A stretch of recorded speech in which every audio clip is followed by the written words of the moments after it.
السلام علیکم ورحمۃ اللہ وبرکاتہ۔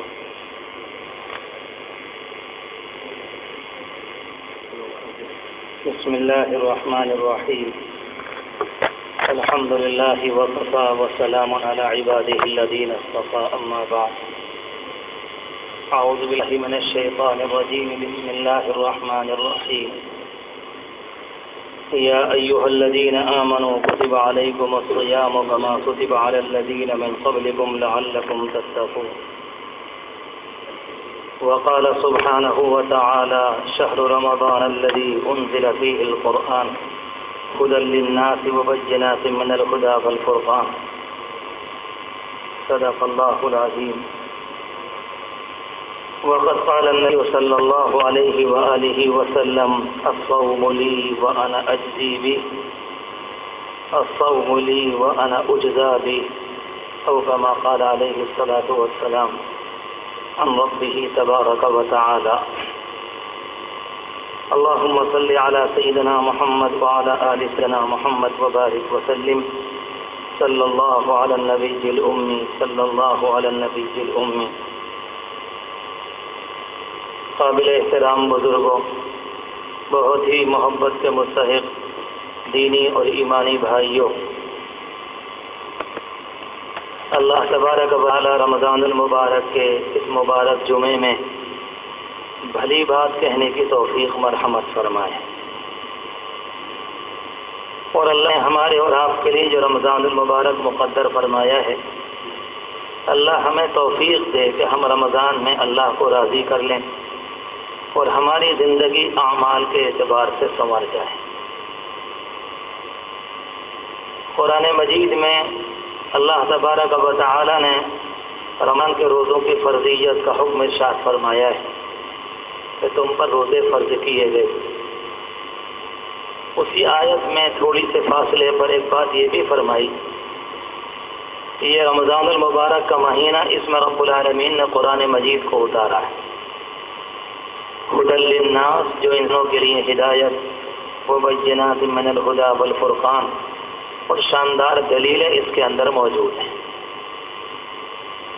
خاص طور عشاء کی نماز کے موقع پر، جب عام طور پر تمام مسجدوں میں تراویح کی نماز ہو رہی ہوتی ہے، یا مغرب کی نماز کے موقع پر، مغرب سے کچھ پہلے افطار کے موقع پر، آپ بھی محسوس کرتے ہوں گے، ہر اللہ کا بندہ محسوس کرتا ہے، ایک عجیب و غریب روحانیت کا ماحول ہوتا ہے، طبیعت لگتی ہے، سڑکوں پر سناٹا ہوتا ہے، ایسا لگتا ہے کہ سارے کے سارے اللہ کے بندے صبح سے شام تک روزہ رکھ کر اب اللہ کی طرف سے انعام کے انتظار میں۔ کسی چیز کا اگر احساس کر لیا جائے، یاد کر لیا جائے، تو اس کام کے کرنے میں بڑا مزہ، لذت ملتی ہے۔ ساری دنیا نماز پڑھتی ہے، مگر کوئی ایک اللہ کا بندہ اس لیے پڑھے کہ میرے اللہ کا حکم ہے، اس کی نماز میں اور پہلے انسان کی نماز میں فرق ہوتا ہے۔ اس لیے ہمیں اور آپ کو تاکید کی گئی کہ اعمال کا دار و مدار نیت کے اوپر ہے، نیت کو خوب درست کیا کرو۔ بار بار کہا گیا کہ نیت کا جائزہ لو، اور دنیا کے اندر مزدوری بھی آسان، محنت کرنا بھی آسان، نیت کو ایک جگہ پر جمانا بہت مشکل، ایک لمحے میں چکنا چور ہو جاتی ہے۔ آپ نے کوئی کام بڑی محنت سے انجام دیا، کچھ دیر کے بعد ایک اللہ کا بندہ آیا، وہ آپ کو کہتا ہے آ کر آپ نے بڑی اچھی نماز پڑھی، آپ کے دل میں خوشی آ گئی، یہ نیت چکنا چور ہو گئی، اس میں انسان کی غرض و غایت شامل ہو گئی۔ اور رب العالمین یہ فرماتا ہے کہ جب عمل میرے لیے ہو تو اس میں ذرہ برابر کسی کی شرکت نہ ہو۔ تمہیں میں نے بنایا، کائنات کو میں نے بنایا، تو عبادات تمہاری جانب سے جو تحفے ہیں وہ بھی تو میرے لیے ہوں، اس میں کسی کی محبت ذرہ برابر شامل حال نہ ہو۔ تو میں نے عرض کیا کہ اللہ تبارک و تعالی نے رمضان المبارک کا مہینہ عجیب و غریب بنایا۔ بہت سی چیزیں وہ ہوتی ہیں جو مجھے اور آپ کو ان مادی نگاہوں سے نظر آ جاتی، اور بہت سی چیزیں وہ ہوتی ہیں جن کو ہم اور آپ مانتے ہیں، وہ چیزیں نظر نہیں آتی۔ میرے اور آپ کے اندر جو روحانی نظام ہے، سب اللہ کے بندے مانتے ہیں، اگر وہ نہ ہو تو پھر انسان کا خاتمہ ہو جاتا ہے۔ اللہ کی طرف سے اس زمانے میں اتنا رحمتوں کا نزول ہے کہ اگر یہ کہا جائے کہ سیلاب ہے، کہ طوفان ہے، کہ موسلادھار ہے، یہ سارے لفظ فعل ہیں اس کے مقابلے میں جو اللہ کی طرف سے انعامات بندوں کے لیے۔ مگر کیا کیا جائے کہ مادی آنکھیں ہیں، انہیں وہ نظر نہیں آتا، دیکھنے کے لیے کچھ نہ کچھ کرنا پڑتا ہے، اپنے آپ کو لگانا اور چمکانا پڑتا ہے، تب جا کر اللہ کا نظام اس دنیا میں کچھ نہ کچھ سمجھ میں آ جاتا ہے۔ اور قرآن مجید کی آیات کے ذریعے مجھے اور آپ کو اس سلسلے میں بہت شاندار رہنمائی ملتی۔ ایک موقع پر 19ویں پارے میں رب العالمین نے ایک ملکہ کا ذکر کیا ہے جو اپنے ملک کی بادشاہ، پورے علاقے کے ذمہ دار۔ اس اللہ کی بندی کے متعلق یہ بات معلوم ہوئی، قرآن مجید کے فرمانے کے مطابق وہ سورج کی پجاری۔ وقت کے نبی کو معلوم ہوا تو انہوں نے جا کر اپنا پیغام بھیجا، پتہ چلا کہ پوری کی پوری قوم سورج کی پوجا کرنے والی۔ یہ قرآن مجید کے اشارات ہیں، اور یہ بات تو ہمارے اور آپ کے ذہن میں ہے اور رہنی چاہیے کہ قرآن مجید واقعات کی قصوں کی کتاب نہیں ہے۔ اگر کوئی بات بیان کی گئی ہے تو کچھ بتانے کے لیے۔ سلیمان علیہ السلام نے یہ بات محسوس کر لی تھی کہ اس اللہ کی بندی میں سر سے لے کر پاؤں تک اگر کہیں قصور ہے، کچھ گڑبڑی ہو رہی ہے تو نگاہوں میں گڑبڑی ہو رہی۔ اس نے چمکتے سورج کو دیکھا اور اس کی آنکھیں وہیں رک گئیں۔ اس نے یہ غور نہیں کیا کہ اس کے پیچھے اس کا پیدا کرنے والا کون۔ بہت دفعہ دنیا میں ایسا ہوتا ہے کہ انسان سامنے کو دیکھتا ہے اور دیکھتا رہ جاتا ہے، اس کے پیچھے غور نہیں کرتا کہ اس کا بنانے والا کون۔ بنیادی بات یہ تھی۔ اور انبیاء علیہ السلام دنیا میں جب بھی آئے وہ انسانوں کو ذلیل اور رسوا کرنے نہیں آئے، انسانوں کو ہلاکت اور گہرائی سے نکالنے کے لیے کسی طرح سے انسان بن جائے اور سنور جائے اور اپنی آخرت کو بنا لے۔ لمبا قصہ ہے، میں اس میں نہیں جاتا، بات مجھے کچھ اور بھی عرض کرنی ہے کہ جس موقع پر آپ کے حکم سے اس اللہ کی بندی کو بلایا گیا تو اس موقع پر قرآن مجید کا بیان یہ ہے، آپ نے ایک شاندار محل تیار کرایا اور اس کا فرش آپ نے شیشے کا بنایا، اور اتنا شاندار کہ محسوس نہیں ہوتا تھا کہ یہاں پر یہ شیشہ لگا ہوا ہے اور اس کے نیچے پانی بہ رہا تھا۔ وہ اللہ کی بندی کسی موقع پر آئی، آپ نے فرمایا کہ حال میں اندر چلو۔ جب وہ جانے لگی تو اس نے اپنے کپڑے نیچے سے اٹھا لیے کہیں بھیگ نہ جائیں۔ انتظام یہ کیا تھا کہ اس کے نیچے پانی کو جاری کر دیا اور اوپر شیشہ لگا ہوا۔ قرآن مجید پر ایمان لائیں، قرآن کو سمجھیں۔ جیسے فرمایا کہ تم اس میں چلو تو فلما کشفت عن ساقیہا، اپنی پنڈلیاں کھول لی۔ آپ نے فرمایا قال انہ صرح ممرد من قواریر، یہ تو شیشے کا ہے۔ اور قرآن مجید نے اس واقعے کو یہی ختم کر دیا کہ پھر اس کے بعد اس نے کیا کہا اور کیا پوچھا اور کیا بات سمجھ میں آئی، کچھ نہیں، اور اس کی زبان سے ایک ہی جملہ نکلا، اسلمت مع سلیمان للہ رب العالمین، میں سلیمان کے رب پر ایمان لیا۔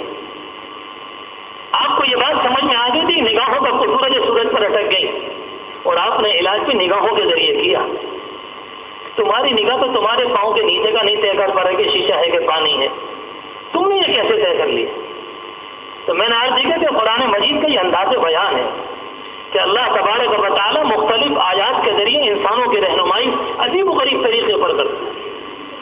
بالکل یہی بات جو میں نے شروع میں عرض کی کہ اس زمانے میں موسم بہار ہے، نظر نہیں آتا، اس کے لیے اپنے آپ کچھ تبدیلی کرنی پڑتی ہے، تھوڑی سی گندے ماحول سے نکالنا، کچھ درجے میں زبان پر پابندی، آنکھوں پر پابندی، اور بری سوسائٹی سے نکل کر اچھے ماحول میں آ جانا۔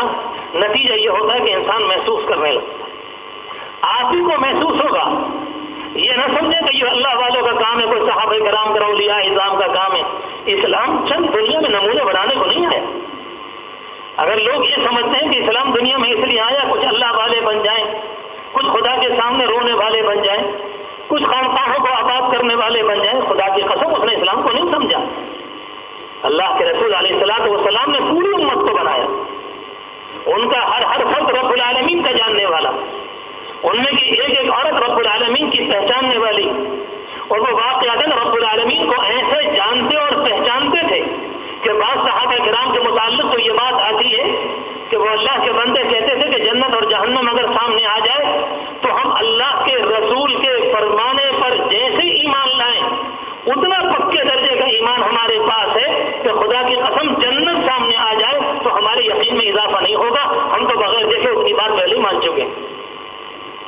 آخری بات ہے، اتنے پکی درجے کا یقین کامل۔ رمضان المبارک میں رب العالمین کا یہی تو نظام ہے کہ رب العالمین یہ چاہتا ہے کہ میرا بندہ اپنے آپ کو بنا لے۔ عظیم الشان کا نظام ہے کہ شیطان کو، دشمن کو، اس کے گمراہ کرنے والے کو رب العالمین نے مقید کر دیا۔ اور اللہ کے رسول علیہ الصلوۃ والسلام صحابہ کرام کو سمجھاتے تھے کہ دیکھو رمضان المبارک آنے والا ہے، آسمان کی زمین میں اس سے شاندار، آسمان کی نگاہوں نے اس سے بہترین جماعت کبھی نہیں دیکھی جو صحابہ کرام کی جماعت دنیا کے اندر آئی انبیاء کے بعد۔ مگر رمضان المبارک کی برکتیں اللہ کے رسول علیہ السلام ان کو بھی سمجھاتے۔ ایک موقع پر آپ نے فرمایا کہ رمضان آ رہا ہے، اس میں ایک رات ہے، اس میں تمہاری مغفرت ہے، اس میں رب العالمین کی رضامندی ہے، اس میں رب العالمین تمہیں بنانا چاہتا ہے۔ ہزاروں نعمتیں بیان فرمائیں۔ مختلف احادیث کا اگر خلاصہ نکالا جائے اور ایک حدیث کے ذریعے تو یہ بات یہاں تک معلوم ہوتی ہے کہ رب العالمین نے فرمایا کہ نماز کا بدلہ یہ ہے اور زکوٰۃ کا یہ ہے اور حج کا یہ، اور روزے دار کے متعلق ارشاد فرمایا الصوم لی وانا اجزی بہ، اللہ کہتا ہے کہ روزے دار کے لیے میں نے اپنے آپ کا بدلہ دیا۔ خدا کی قسم، اللہ کی اگر محبت ہوتی، اٹیک ہو جائے، مر جائے انسان، تو رب کریم کہہ رہا ہے کیا انسانوں کی بلندی اس سے بڑھ کر ہو سکتی؟ ایک خاکی انسان، ایک مٹی کا بنا ہوا انسان، گلی گلیاروں میں رہنے والا انسان جب روزہ رکھتا ہے رب العالمین کے لیے اللہ یہ نہیں کہتا کہ میں یہ والا بدلہ دیہاتی کو نہیں دوں گا۔ رب العالمین یہ نہیں فرماتا کہ اس کے لیے ڈگریوں کا ہونا ضروری یا علامہ کا ہونا ضروری یا محدث ہونا ضروری، نہیں، فرمایا الصوم لی، کہ روزہ میرے لیے ہے، وانا اجزی بہ، اور میں نے اپنے ذات کو اس کو بدلہ دے دیا۔ اللہ یقین نصیب فرمائے۔ اللہ تبارک و تعالیٰ کا عجیب و غریب نظام ہے۔ رب العالمین نے رمضان المبارک میں ہمیں اور آپ کو سجدے دے کر اپنی ذات سے اور قریب کیا۔ آپ دیکھتے ہیں کہ تراویح کے اندر 20 رکعت اور اس کے اندر تقریباً 40 سجدے، اور انسان کا معاملہ یہ ہے کہ سجدہ کرنے میں انسان کو مزہ آتا ہے۔ پریشانی اس اللہ کے بندے کو ہوتی ہے جو قرآن مجید کا بیان ہے وَإِنَّهَا لَكَبِيرَةٌ إِلَّا عَلَى الْخَاشِعِينَ، یہ نماز بڑی دوبھر ہوگی، بڑی پریشانی کا ذریعہ بنے گی اس انسان کے لیے جو رب العالمین کو ٹھیک سے ماننے والا نہیں۔ اگر کوئی اللہ کا بندہ یہ سمجھے کہ 6 دن کی تراویح پڑھ کر رمضان کی چھٹی یا اس کے علاوہ تراویح کی چھٹی ہو گئی، اس کا مسئلہ خطرناک ہے، اسے سمجھنا چاہیے مسئلے۔ ہر بات کھول کر نہیں کہی جاتی، ڈر لگتا ہے کہتے ہوئے کہیں کسی اللہ کے بندے کو تکلیف نہ ہو۔ یہ رمضان کا بوجھ معلوم ہونا، یہ رمضان المبارک کی نماز کا بوجھ معلوم ہونا، کسی طرح سے تراویح کو جلدی ادا کر دینا۔ بعض بیچارے بوڑھے ہوتے ہیں، بیٹھے رہتے ہیں اور امام کے ساتھ رکوع میں چلے گئے، وہ مسئلہ الگ ہے، لیکن ہٹے کٹے نوجوان جب دنیا کے چوراہوں پر بات کرنے پر آتے ہیں 3 گھنٹے انہیں نہیں معلوم ہوتا کہ کب سے لے کر کب کھڑے ہوئے، اور جب رمضان المبارک کی تراویح کا مسئلہ آئے تو پیچھے بیٹھے رہے۔ میں نے وہی بات عرض کی کہ آنکھیں نہیں ہیں، وہ دل نہیں جس کی بنیاد پر انسان حقیقت کو سمجھتا ہے۔ اگر حقیقت کو سمجھ رہے ہوتے تو 1 مہینے پہلے سے روتے اور خدا سے بھیک مانگتے کہ اللہ وہ دن نصیب فرما دے کہ رمضان کے 1 لمحہ مل جائے اور میں آپ کو راضی کر لوں۔ یہ تو لینے کا زمانہ ہے، کوئی وجہ ہی تو ہوگی۔ کبھی تاریخ کی کتابوں میں پڑھیں اور غور کریں کہ دنیا میں جتنی کتابیں رب العالمین کی جانب سے آئیں، یہ سارے مہینے بارے کے بارے اللہ کے بنائے ہوئے، یہ صبح و شام اللہ کے بنائے ہوئے، یہ دن رات اللہ کے بنائے ہوئے جو قرآن مجید کا بیان ہے۔ مگر رب العالمین نے آسمان کی ساری کتابیں اور انسانوں کے لیے ہدایت کا انتظام اور انسانوں کی رہنمائی کے لیے شاندار طریقے پر تعلیم کا انتظام، ساری کتابوں کے متعلق محدثین کہتے ہیں یہ رمضان المبارک میں آئی ہیں، اپنے اپنے پیغمبر کو دی۔ اس رمضان میں کون سی خاص بات تھی؟ ہم دیکھتے ہیں اپنے بعض بھائیوں کو کہتے ہیں جیسے عام زمانہ وہ یہ زمانہ، یہ میری اور آپ کی نگاہوں کا مسئلہ ہے۔ حقیقت سمجھنے والے سمجھتے ہیں۔ حضور پاک علیہ السلام رمضان المبارک سے پہلے غار حرا میں تشریف لے جاتے، اس اللہ کے بندے کے دامن پر کوئی دھبا نہیں تھا۔ اس اللہ کے بندے کا معاملہ یہ تھا کہ رب العالمین نے براہ راست ان کی تربیت فرمائی تھی۔ جب کوئی بچہ دنیا میں آتا ہے 1.5 سال کے بعد جب بولنا شروع کرتا ہے، ہر ایک کی تمنا ہوتی، ہر بچے کی اپنے ساتھ تمنا لے کر آتا ہے کاش کہ میرا باپ ہو، میں اس کے پاؤں میں لپٹوں اور چمٹ جاؤں، میں کسی کو اپنا باپ کہوں، کسی کو ابا کہوں۔ مگر اللہ کے رسول علیہ السلام کا نظام یہ تھا کہ دنیا میں آنے سے پہلے رب العالمین نے آپ کے والد کو اٹھا لیا۔ ہم نہیں چاہتے محمد تمہارے اوپر کسی اور کا سایہ پڑے،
اپنی بیوی کے مال پر پل رہے تھے، مگر تمہارا حال کیا تھا؟ یہ اللہ کا ایک نظام ہے۔ حضور پاک علیہ السلام کو ان سے اتنی محبت تھی کہ بعض روایت میں آتا ہے ایک موقع پر حضرت عائشہ رضی اللہ تعالی عنہ نے سنا کہ آپ ان کی بہت تعریف کر رہے ہیں۔ عورتیں ہوتی ہیں، شوہر بیوی کا بھی ایک تعلق ہوتا ہے، ہر بات کو ہر قانون کی نگاہ سے نہیں دیکھا جاتا۔ حضرت عائشہ نے بڑے پیار بھرے لہجے میں کہا، اللہ کے رسول کیا معاملہ ہے، آپ ایک بوڑھی عورت کو یاد کرتے رہتے ہیں، تھی وہ آپ کی بیوی چلی گئی۔ کہا عائشہ تم کیا جانو اس نے میرے ساتھ کیا کیا ہے؟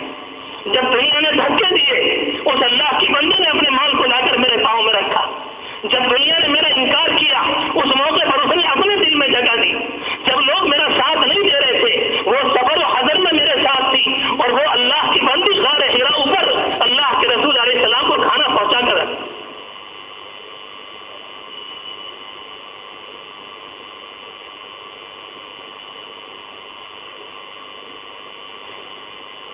فتح الباری کی روایت میں آتا ہے حضرت خدیجہ رضی اللہ تعالی عنہ ایک موقع پر کھانا لے کر جا رہی تھی۔ حج کو جانے والے، عمروں کے جانے والوں نے دیکھا کہ حرا کا پہاڑ کتنا بلند اور کہاں وہ غار ہے۔ جب پہنچی تو جبریل امین آپ کے پاس آئے اور آ کر کہا کہ اللہ کے رسول ایک خاتون آپ کا کھانا لے کر آ رہی ہیں، اللہ نے انہیں سلام کہلوایا ہے۔ یہ اس اللہ کی بندی کی بلندی۔ میں عرض کرنا چاہ رہا تھا کہ حضور پاک علیہ السلام نے رمضان المبارک سے پہلے اپنے آپ کو غار حرا میں رکھا۔ بخاری شریف کی روایت میں آتا ہے کہ آپ غور فرماتے، تنہائی کے اندر بیٹھتے، آپ مراقبہ کرتے، غور کرتے، اپنے آپ کو سوچتے رب العالمین کی مخلوق میں کہ رب العالمین کے کتنے انعامات ہیں اور رب العالمین جن انسانوں کے ساتھ کیا کیا کرتا ہے، اور انسان کی گھر کو چلے جا رہے ہیں۔ تقریباً چند مہینے اس کیفیت کو گزرے اور رب العالمین نے جب یہ دیکھ لیا کہ اس دل میں وہ گرمی پیدا ہو گئی، اللہ کو یاد کرتے کرتے، میرے جوانوں سنو، آپ سے کہہ رہا ہوں، آپ سے اللہ کے لیے دل کے کانوں سے سنو، یہ رمضان المبارک ہے، اس سے اچھا موقع نہیں آئے گا۔ مجھے نہیں معلوم کہ اگلا رمضان مجھے اور آپ کو ملے کہ نہ ملے۔ جب اللہ کے رسول کے دل میں محنت کر کے وہ حرارت پیدا ہو گئی، وہ تاپمان، وہ ڈگری، اور اللہ کے رسول کا دل اتنی بلندی کو پہنچ گیا جو رب العالمین کو مطلوب تھا، اور جو رب العالمین آپ سے چاہتا تھا کہ محمد اور گرمی پیدا کرو، ذرا اس کو اور جلاؤ، ذرا اس کو اور تپاؤ، اور اللہ سے قریب ہو جاؤ، اور اللہ سے قریب ہو۔ ثم دنا فتدلى، اور قریب اور قریب اور قریب، اتنے قریب ہو گئے جب رب العالمین کو معلوم ہو گیا اب یہ دل اس لائق ہے کہ اللہ کے کلام کو برداشت کر سکے، تب جا کر رب العالمین نے رمضان المبارک کی ایک رات میں آپ کے قلب اطہر پر قرآن مجید کی آیتوں کو نازل فرمایا۔ یہ ہے دل کو بنانے کا مہینہ۔ یہ بات ربیع الاول میں کیوں نہیں ہوئی؟ یہ بات محرم الحرام میں کیوں نہ ہو سکی؟ یہ بات کسی اور مہینے میں کیوں نہیں ہوئی؟ صرف اس بنیاد پر کہ حضور پاک علیہ السلام اللہ کے نظام کو جانتے تھے کہ دنیا کی ظاہری نگاہوں میں کہ ساری دنیا کے دن ایک ہوا کرتے ہیں، مگر اللہ نے فرمایا کہ رمضان کا معاملہ کچھ اور ہوا کرتا ہے۔ آج اللہ کا شکر ہے وہ رمضان نصیب ہے۔ صحابہ کرام کے متعلق میں نے کچھ دن پہلے پڑھا کہ وہ اللہ کے بندے ایک رمضان کے گزرنے کے بعد 6 مہینے تک اللہ کا شکر ادا کرتے کہ مالک آپ کا کرم، آپ نے رمضان نصیب فرمایا، اور 6 مہینے رہ کر دوسرے رمضان کا انتظار کر دے، اللہ اتنی عمر میں برکت دے دیجیے کہ کاش کے دوسرا رمضان نصیب ہو جائے۔ یہ رمضان المبارک ہے جو آج آیا ہوا ہے، مگر میں اپنے آپ سے بھی کہوں یہ کسی کے لیے رکا نہیں کرتا۔ اپنے آپ کو بنانا، اپنے آپ کو لانا، اپنے آپ کی فکر کرنا، اپنے آپ جائزہ لینا کہ میرے اندر پہلے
کہ اکیلی نماز سے کیا ہو رہا ہے.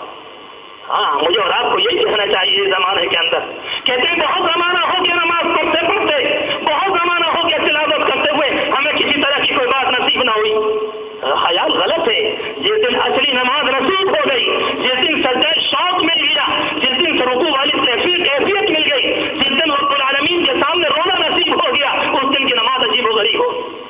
اللہ کے رسول علیہ الصلوۃ والسلام کے متعلق حدیث شریف میں آتا ہے کہ ایک موقع پر آپ بیٹھے ہوئے تھے، صحابہ کرام کہتے یتحدثنا، آپ ہم سے بات کرتے، ونتحدثه، ہم ان سے بات کرتے، واقعتاً پوری باتیں ہوتی، آپ دل لگی کرتے، آپ مذاق کرتے، آپ کبھی دوسرے کو ہنساتے، آپ کبھی کو ہدایت دیتے، آپ کبھی رہنمائی دیتے، اور اچانک جب اذان ہو جاتی تو اللہ کے رسول فوراً مسجد میں کو چلے جاتے.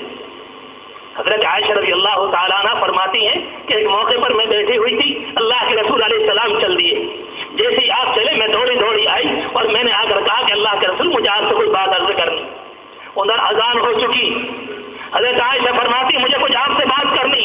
اللہ کے رسول علیہ السلام فرماتے ہیں من انتی، کہ تم کون ہو.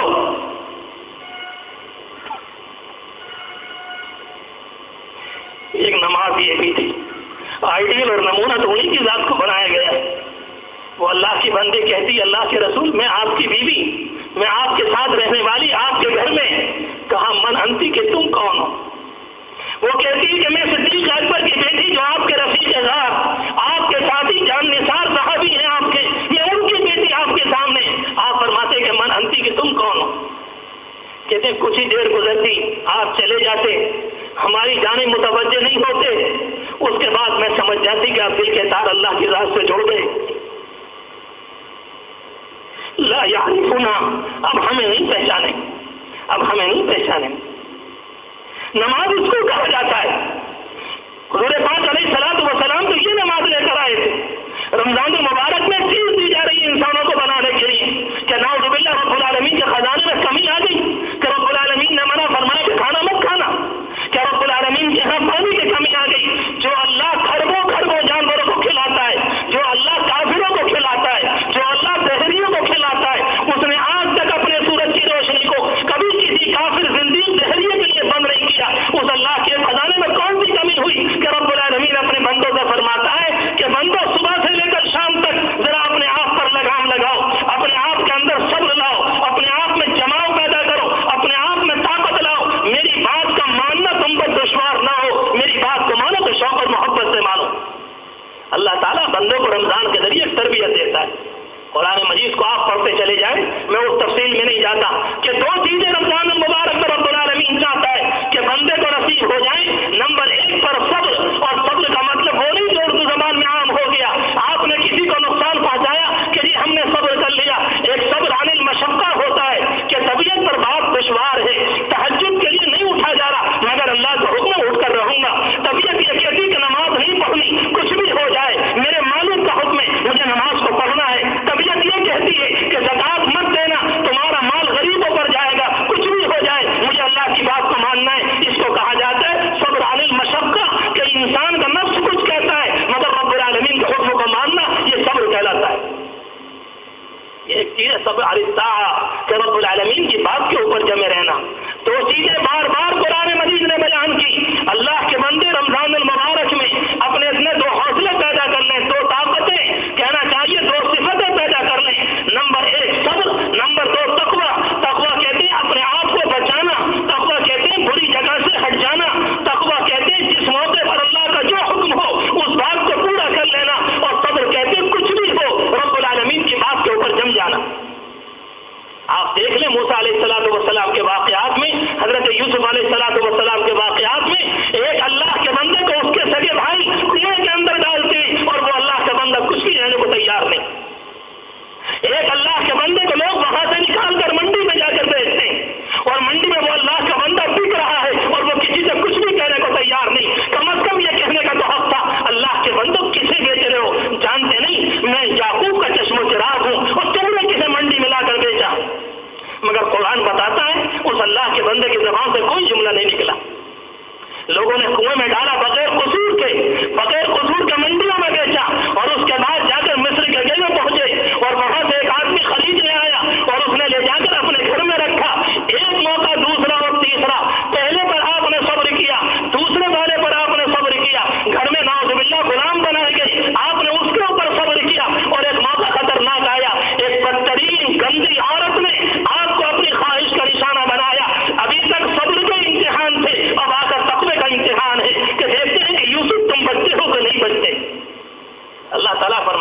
نہیں. انسانوں کو گزارا جاتا ہے امتحان سے. ہمارے نزدیک تو قرآن مجید کے واقعات تنہا واقعات ہو گئے. اور اس موقع پر قرآن مجید کا جو جملہ ہے، آج کل ہمارے امام صاحب، آپ کے امام صاحب پڑھ رہے ہیں. سچی بات یہ کہ اگر عربی زبان آتی ہوتی تو اور دل ہمارے صحیح ہوتے تو بہت سی مسجدیں ایسی ہوتی کہ لوگ بے ہوش ہو کر گر جاتے. کیسے کیسے قرآن کے واقعات آتے ہیں، دل مچل جاتا ہے، طبیعت مچلتی کہ اللہ کس سے شان نزول کے ساتھ رب العالمین انسانوں کے معیار کو سامنے رکھ کر کس طرح انسانوں سے بات کرتا ہے. کبھی کبھی بچہ روٹ جائے اور دودھ نہ پیے تو اس کی ماں اس کے چہرے پر ہاتھ پھیرتی ہے، اس کے سینے پر ہاتھ پھیرتی ہے، کبھی اس کو سینے سے لگاتی ہے کہ بیٹا تھوڑا سا پی لو. رب العالمین فرماتا ہے یا ایھا الانسان ما غرک بربک الکریم، بندے روٹی ہم نے دی، پانی ہم نے دیا، تمہیں زندگی ہم نے دی، زندگی گزارنے کے سلیقے دیے، زمین ہم نے بنائی، آسمان ہم نے بنایا، بیوی بچے ہم نے دیے، اور تم نے ہم سے منہ موڑ لیا. اللہ چاہے تو لاج مارے، رب العالمین چاہے تو ہجرا توڑ دے کہ تم ہم کتے بنا کر رہیں گے. اس اللہ نے پہلے بھی خنزیر بنائے، اس اللہ نے پہلے بھی بندر بنائے. اس اللہ کی یہ طاقت ہے وہ آسمانوں کو پھاڑ دے، اس اللہ کی یہ طاقت ہے کہ زمین میں پھنسا دے. مگر رب العالمین مجھ سے اور آپ سے کہتا ہے تم نے ہم سے کیوں منہ موڑ لیا.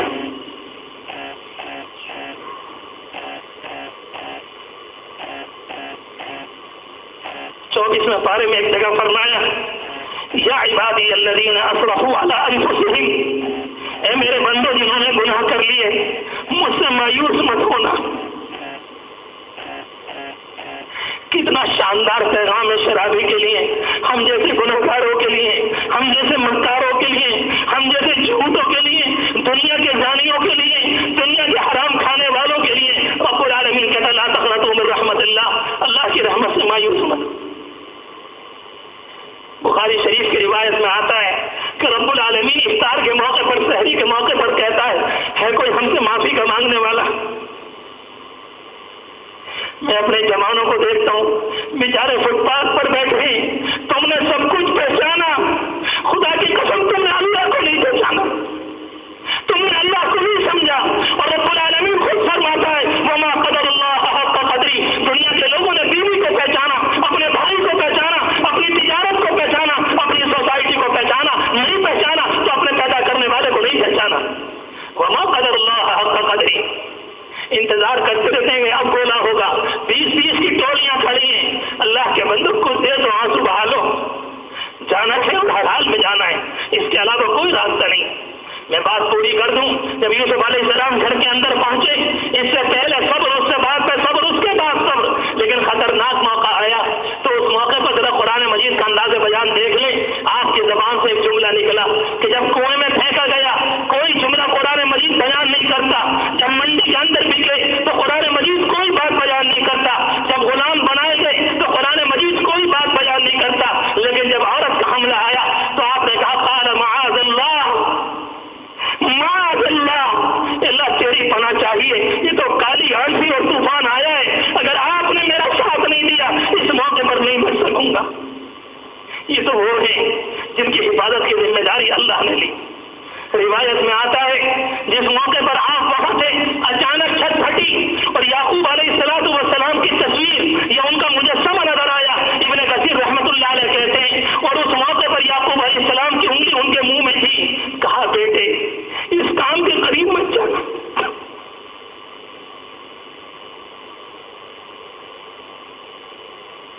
انہ لا یفلح الظالمون، دنیا میں ظالم لوگ کامیاب نہیں ہوا کرتے. بیٹے خبردار اس کام کے قریب مت جانا. میں نے دونوں باتیں عرض کی، اس زمانے میں صبر بھی، اس زمانے میں یہ بھی. 4 کام کرنے اگر میرے بھائی، میرے جوان، میرے بزرگ، میرے بوڑھے، 4 کام اللہ کے رسول نے فرمایا چلتے پھرتے اللہ سے جنت مانگو، اللہ جنت دے دیجیے. دینے کا مطلب یہ نہیں کہ ابھی مار دیجیے، اللہ جنت دے دیجیے. اور جہنم سے پناہ مانگو. اللہ کے رسول علیہ السلام ایک موقع پر فجر کی نماز کے بعد 4-5 گھروں میں گئے. حضرت فاطمہ کے ہاں، حضرت صفیہ پھوپھی کے ہاں، ایمن اپنی دودھ پلانے والی ماں کے ہاں، 2-3 گھروں کا نام اور بھی آتا ہے. اور صبح جا کر آپ نے فرمایا اپنے اپنے کام کر لینا، میں اللہ کے ہاں تمہارے کام نہ سکوں گا. راضی ہمارے امام صاحب، آپ کے امام صاحب نے پڑھا ہوگا نوح علیہ السلام نے اپنے بیٹے کو پکارا، کہا کہ بیٹے میرے ساس کا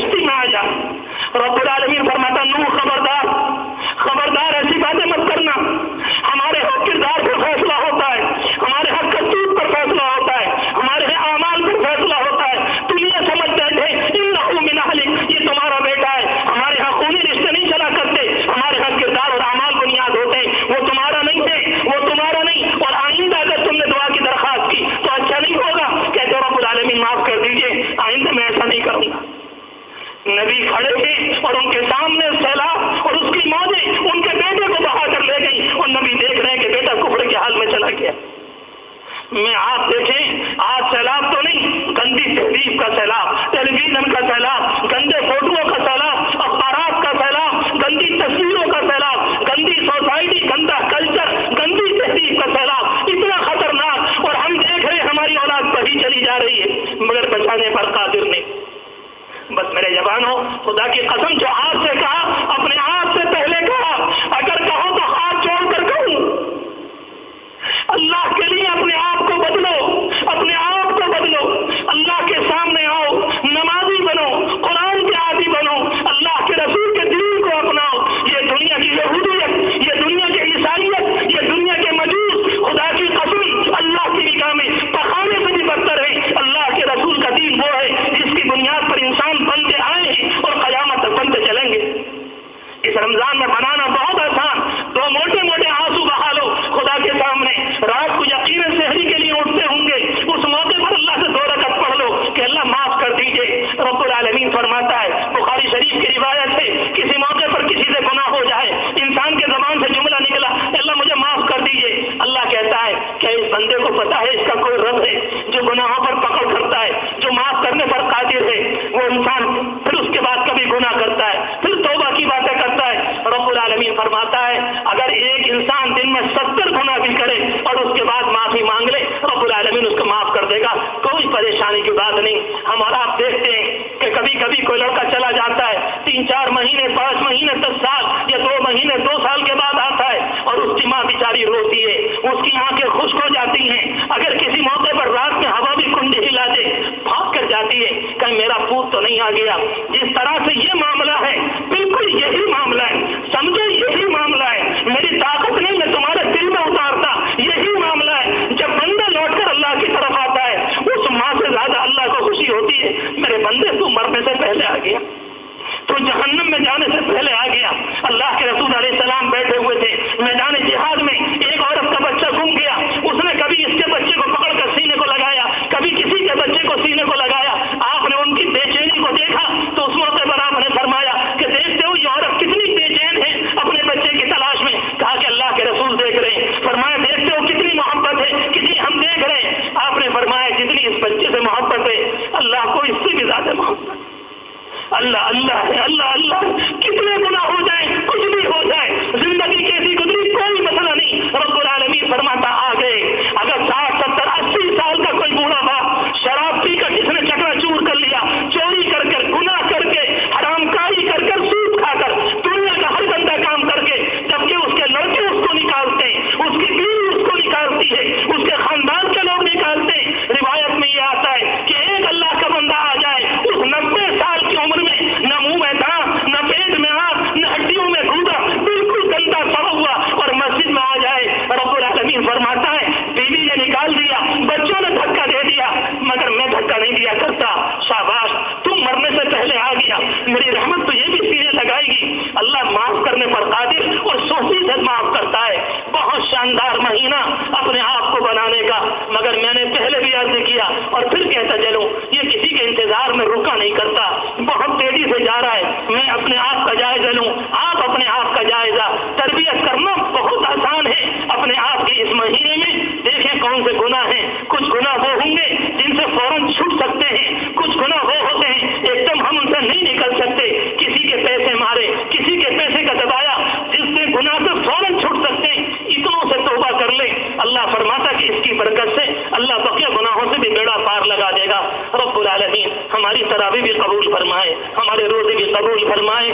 اس مہینے میں ہماری تربیت فرما دے اور اللہ کرے ہم ایسے بن جائیں، ہم میں سے ایک بھی نماز کا چھوڑنے والا نہ ہو اور ایک سنت کے عاشق بن جائیں.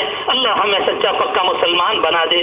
بہت سی جگہ کہیں قرآن مجید ختم ہو چکا ہوگا، کہیں آج ہونے والا ہوگا یا اور جگہ. سب سے کہہ رہا ہوں اپنے جوانوں سے کہ اللہ کے لیے تراویح مت چھوڑنا، یہ گناہ ہے، یہ زندگی کو برباد کر دے گا. اللہ کی نگاہ سے رحمت مڑ گئی، اس سے بڑی لعنت کوئی نہیں ہوگی. بہت سے لوگ سمجھتے ہیں 8 دن ہم نے قرآن کر لیا، قرآن ہی تو ختم ہو گیا، تراویح ختم نہیں ہوا کرتی. حضور پاک علیہ السلام کے زمانے سے 30 چلی آ رہی ہے. حرمین میں 20 رکعت تراویح 1400 سال سے ہے. لازمی طور پر اگر کوئی یہ سمجھتا ہے کہ دلیل کوئی اور نہیں ہوگی. ٹھیک ہے تکلیف پوری ہو گئی, آپ سفر میں ہیں, سفر میں پڑھ لیں, مجبوری ہے اکیلے پڑھ لیں, بیماری ہے گھر میں پڑھ لیں, کھڑے ہو کر نہیں پڑھ سکتے بیٹھ کر پڑھ لیں, مگر اللہ کے لیے ایک اللہ کا بندہ بھی تراویح کو نہ چھوڑے. اللہ ہماری نگاہوں کو کھول دے اور ہمیں دل کا دیکھنا نصیب فرمائے. وآخر دعوانا ان الحمد للہ رب العالمین.